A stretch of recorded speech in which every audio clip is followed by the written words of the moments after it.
With only these two balls, I'm going to explain a massive explosion that happens in the universe. It's called supernova. First, what is a supernova?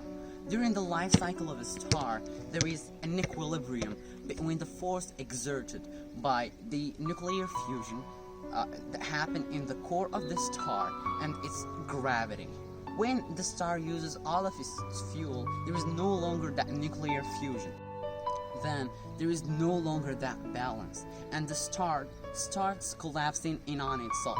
Its core or center becomes denser and denser until it rebounds.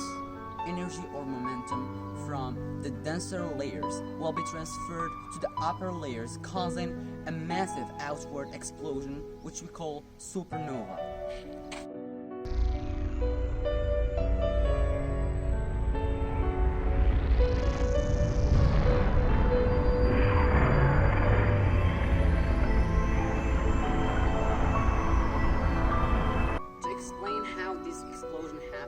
We're going to use a tennis ball and a basketball.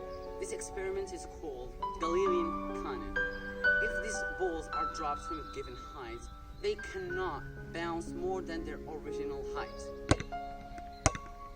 However, what do you think will happen if we drop them one on top of the other one? When the basketball, which represents the core of the star, strikes the floor, it rebounds and collides with the tennis ball, which represents the outer layers. Just before the balls collide, they both are moving at the same speed, but the basketball has a larger mass and therefore more momentum. It turns out that the basketball transfers most of its momentum or energy to the lightweight tennis ball, as the core of the star transfers energy to the outer layers, with the result being that the tennis ball rises above the drop height and the basketball barely rises off the ground.